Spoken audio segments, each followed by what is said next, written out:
Ben, moi, en fait, je suis psychoéducateur et psychothérapeute à l'IFACEF. Bon, donc, je fais des psychothérapies familiales, du coaching parental, ce genre de choses-là. Oui, en fait, la collaboration école-famille, elle est vraiment importante. En fait, ce qui se passe, que j'ai trouvé étonnant quand j'ai commencé à pratiquer en psychoéducation, c'est la mesure dans laquelle est-ce que souvent quand les parents demandent de l'aide, ils vont demander de l'aide pour des comportements qu'il peut y avoir à l'école. Donc, euh, et c'est souvent à ce niveau-là que les parents vont demander de l'aide. Donc, ce qui est étonnant, en fait, c'est que souvent ces parents-là vont affirmer que ça va relativement bien à la maison, alors que à l'école, les comportements de leurs enfants ne s'adaptent pas, ne fonctionnent pas bien, qu'ils vont avoir des comportements perturbateurs, des comportements immatures, qui ne passeront pas dans la salle de classe ou dans la cour de récréation. Alors, qu'est-ce qui explique la différence des comportements à ce niveau-là? Parce qu'en fait, ça peut être assez confortable pour un enfant de se mettre en dépendance de son parent. Ça peut être même gratifiant pour le parent de prendre soin d'un enfant. Donc, un enfant qui grandit, qui gagne en maturité, normalement, on en prend un petit peu de moins en moins soin. Ce qui fait que le fonctionnement familial, souvent, va continuer à fonctionner, même si un enfant ne gagne pas en maturité, que ce soit en maturité fonctionnelle ou en maturité affective. Donc, reste en dépendance du parent.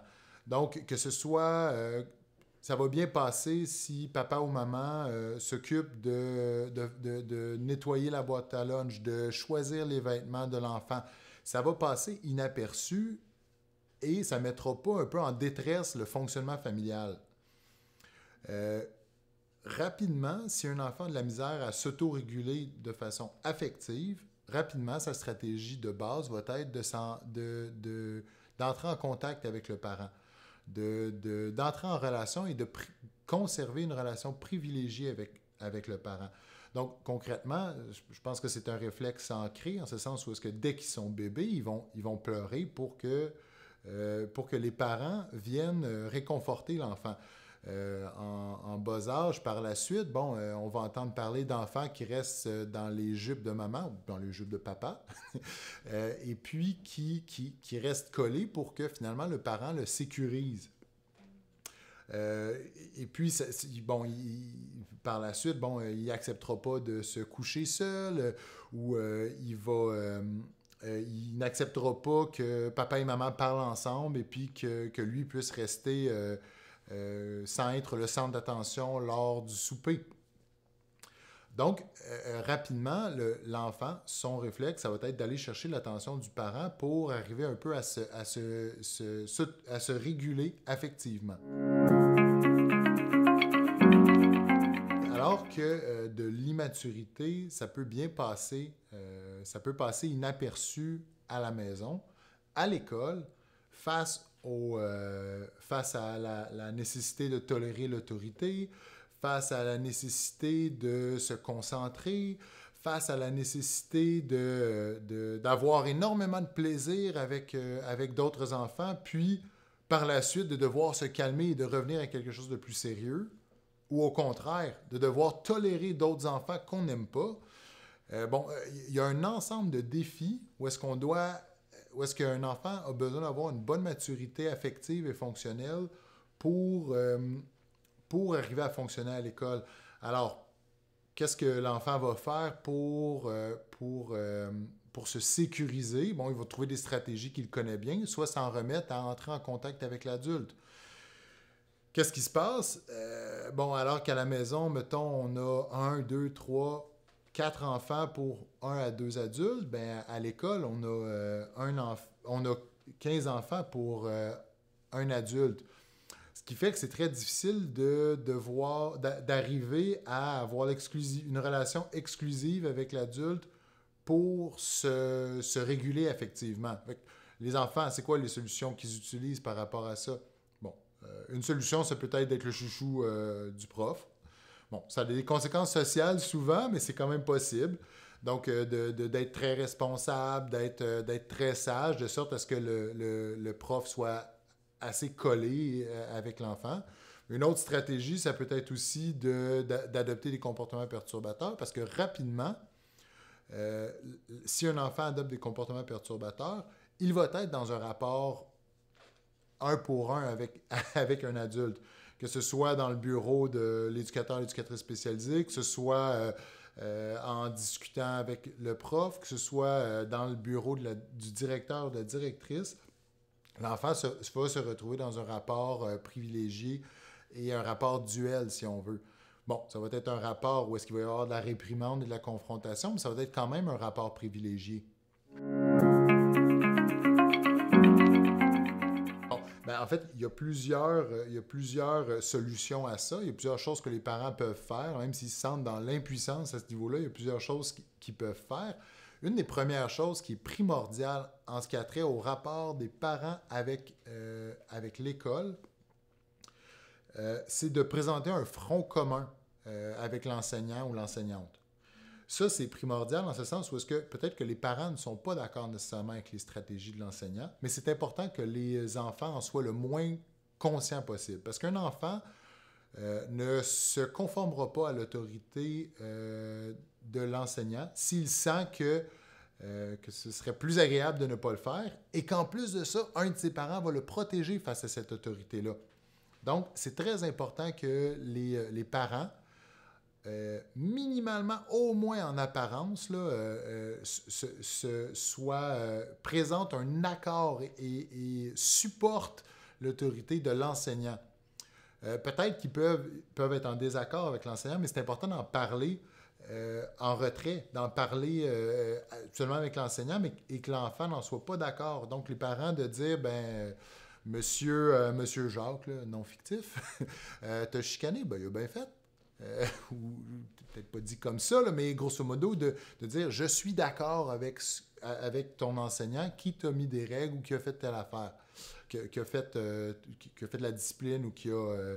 Donc, cette partie-là est vraiment importante parce que l'enfant, sinon, ne fera pas l'effort de s'autoréguler, même s'il trouve ça difficile.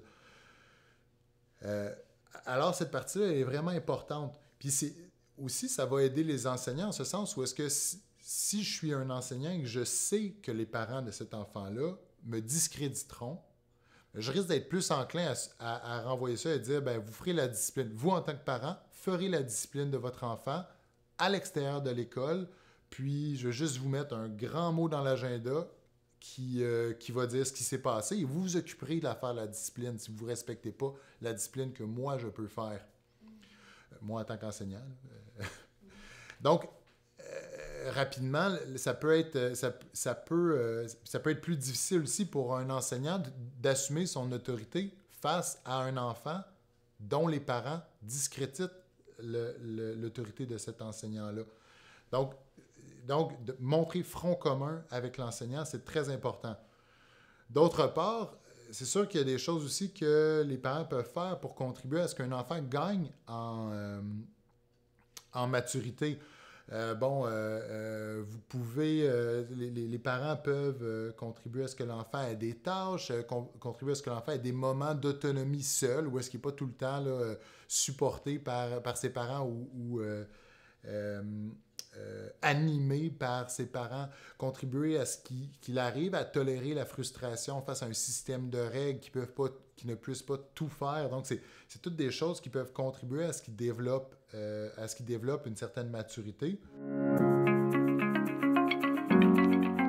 Donc, est-ce que c'est pertinent pour les parents de punir l'enfant suite à des comportements inadéquats à l'école? Ma réponse est mitigée à cet égard-là.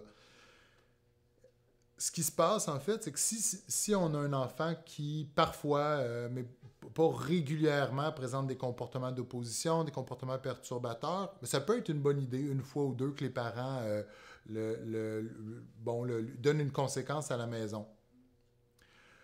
Ça envoie un message assez fort qu'effectivement, on est d'accord avec les figures d'autorité qu'il y a à l'école.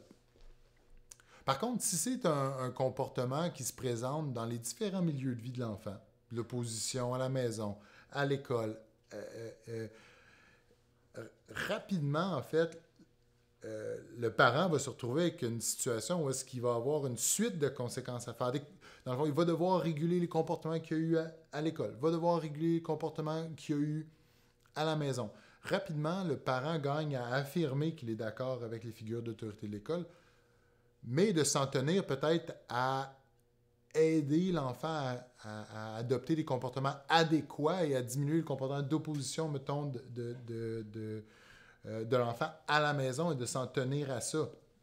Sinon, on se retrouve dans une dynamique qui en est une de réprimande, confrontation et opposition. Donc, et les enfants peuvent rapidement se sentir assez à l'aise dans cette relation-là, une relation là, de confrontation, contrôle, opposition. Parce que souvent, c'est un rapport qui est privilégié, même s'il est désagréable. Donc, il est privilégié. J'ai un rapport en un pour un avec mon parent, avec mon enseignant, en m'opposant. Ce qui fait que c'est bon, à défaut d'être un rapport positif et agréable, c'est un rapport quand même privilégié. D'autre part, si le parent est en train de reprocher à l'enfant ce qui s'est passé à l'école, reprocher à l'enfant ce qui s'est passé à la maison, ben dans le fond, quand souligne-t-on les comportements prosociaux et positifs de l'enfant? Si on est dans notamment là, le parler de l'école, parler de ce qui se passe à la maison, et puis c'est important aussi de souligner les comportements prosociaux et positifs de l'enfant. Bien, c'est sûr, là, c'est d'avoir une bonne compréhension de qu'est-ce qui explique les comportements, que ce soit à la maison, que ce soit à l'école. C'est sûr qu'une chose à faire, on peut aider l'enfant à gagner en maturité dans le milieu familial. Donc, certains de ces comportements qui peuvent être immatures et qui passent inaperçus, ben, si on finit par identifier qu'effectivement, ce n'est pas très autonome comme comportement, ben, on peut aider les parents à ce que l'enfant soit plus autonome, ce qui tolère mieux l'autorité, et puis qu'une fois que ces acquis-là qui se font à la maison, ben, il les transpose à l'école. Ça peut être intéressant. Ça peut être aussi de voir si effectivement il y a une collaboration école-famille, puis de voir si nous, on peut parler aux enseignants, et puis de comprendre ce qui se passe à l'école et de favoriser un peu ce lien-là et cette alliance-là qu'il doit y avoir entre l'école et la famille.